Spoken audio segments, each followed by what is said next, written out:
Let's bring in Hines Ward. Hines, serious topic here. You could be Carl Douglas, who gave us kung fu fighting, or you could be David Tyree with the catch against the Patriots. Who would you rather be? Kung fu fighting. Tyree's got a ring, though. Yeah, he does have a ring, but, kung fu fighting, that song will always be forever remembered throughout the whole world. we were also talking about this, that we have different standards for athletes than we do for musicians or actors, even politicians for that matter. Should we? Should we look at athletes the same way, or should we be expecting more out of behavior off the field here for rock stars? Like if somebody goes into rehab, we go, oh, okay, yeah, I kind of expect that. With an athlete, Dwayne Bowe gets pulled over for marijuana and speeding yesterday. But our reaction to that would be greater than if it happened to an actor or a musician, somebody like that. Well, I just think for athletes, we're held at a higher standards because so many kids in this world, they look up to us as role models. And I think, for actors and entertainers, that's their job, is to go out there and act and put on a show for people. But I don't foresee people wanting to go out and kids look up to the actor and say, I want to be Brad Pitt. And here Brad Pitt has Angelina Jolie, and went from Jennifer Aniston to Angelina Jolie, and we praise him for that. But we crucify Tiger Woods, for doing the things that he did off the field. And it's just crazy to think how they look at entertainers and athletes in a totally different way. I saw this Roethlisberger story, and it just kind of came out of nowhere. The NFL Network had the story where, were they looking to shop Ben? Does Ben want to be traded? What do you think, knowing what you know about the Steelers and Ben and their situation right now? Let me start with, do you think that this is a legitimate story? I don't think so.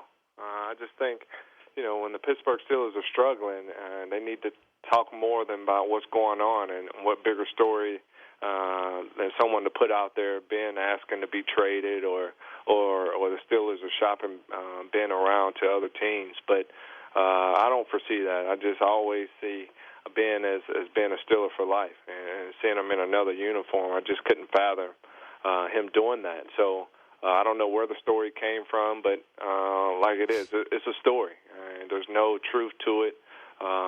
Ben has actually stood up and said that the story was bogus. You really didn't hear anything from the Steeler organization about it. So all it is just a story, and everybody's talking about it. Okay. Should they explore it? I don't think so.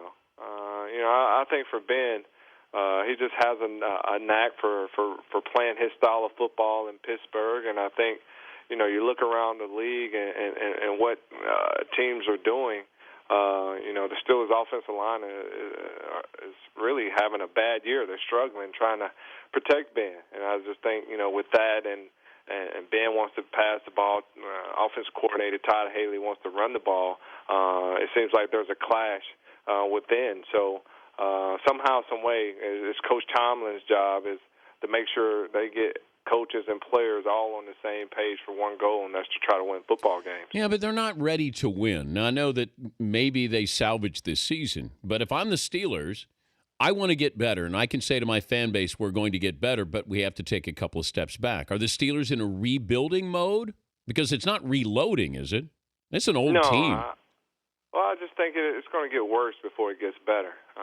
You have to do something on the defensive side of the ball, of course, and make some moves there because, their defense, and I don't really think it's so much an older team. I just think that the younger rising stars aren't playing up to their potential, because that's always been the Steelers' way of, drafting within the organization, mixing it in with the older players and the new players, and really being able to pass that torch along to the younger rising stars. And I think that's kind of the disconnect that this team has, because you still have the older players, but I don't think there's anyone to really pass that torch to just yet.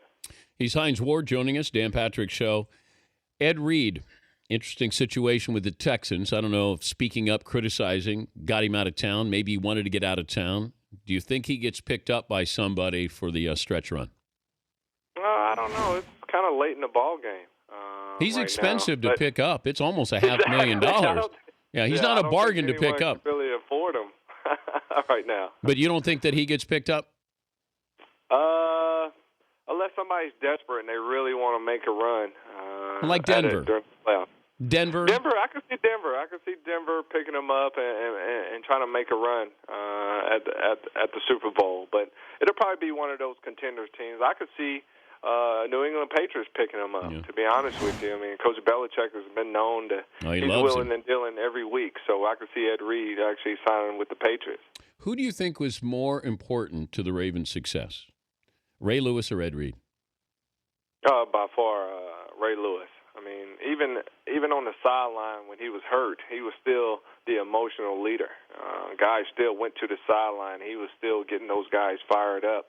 And when you have a guy like that, and I was fortunate enough to play with a guy like that in Jerome Bettis, even though he wasn't a starter, he was still our leader on the sideline and for our team. And we went on to win the Super Bowl 40, and he wasn't even a starter, but he was an integral part of that team as far as getting the younger players to play up to their abilities and keeping that team together, because at a time we were going through a losing streak similar to what Baltimore was going through without Ray Lewis being on the field. But they found a way when Ray came back to get it together and make a run, and they went all the way through and all the way to the Super Bowl.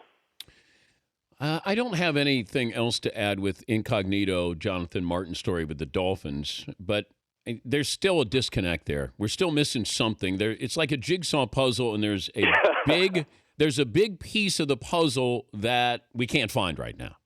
Yeah, it's that one piece of to the puzzle that you can't fit in that one last spot. You're trying to jam it in there, and you're trying to put all the pieces together. But, it's an unfortunate incident for us as the NFL, the brand, to even be talking about a situation like this. I mean, but did you have teammates, Hines, who, and I'm going to try to tread lightly on it, but made fun of you in their style of you being biracial, like in the locker room, poking fun at you, knowing that they were still your friends, or did it ever get to that point? Oh, yeah. I mean, guys joke with me all the time. I mean, but it wasn't an everyday, consistently getting on top of me. I've been called Bruce Leroy, Jackie Chan. I've been called everything, but that was kind of how I grew up. But it was okay to hear that from your teammates? Well, it wasn't okay to do it every day now, but I was, I could cut back myself. So, but when you start using the N-word, Dan, I think that's kind of the crossover. I mean, that's doing too much. When you're referring to, when a white player and an African American player are sitting there conversating, and you're calling this person the N-word, and somebody else outside that circle hears that, it can be very offensive to that. And clearly there was something, there was a disconnect between Martin, because he sat there and left the game that he loved so much and just walked out of the facility and checked himself into a hospital. So there's clearly an issue that's going on, and it's something that we don't know about. But, I don't know. I can't call my best friend and sit there and call him the N-word and thinking that we're best friends, and he's doing it on a consistent basis. I know you did the Iron Man, and do we get a chance to see your performance in the Iron Man? Yeah, it comes on this Saturday at 4:30 on NBC, and I actually went to the preview show, so it's going to make you tear up, Dan. So make sure you have your Kleenex. Wait, I'm going to cry. I'm going to cry. You're going to cry. I mean, it's just so amazing to hear all the stories of some of the competitors in the Iron Man. It's definitely life changing. Oh, I thought you meant I would cry seeing you. No. Oh, okay. Me, but there's a couple of stories that's in there. Now, if you want to cry seeing me cross the finish line, I appreciate the love. Tougher Iron Man or getting ready for an NFL season? Oh man, it's just that's a tough one, because understanding what you're going to put your body through for the regular season is just it's grueling, and it's monotonous, it's physical, both physical and mentally, But I think the Ironman is just brutal because you're playing. Imagine playing 4 football games with no timeouts. You're running a hurry-up offense the whole time during 4 football games, and that's what's comparable to the Ironman.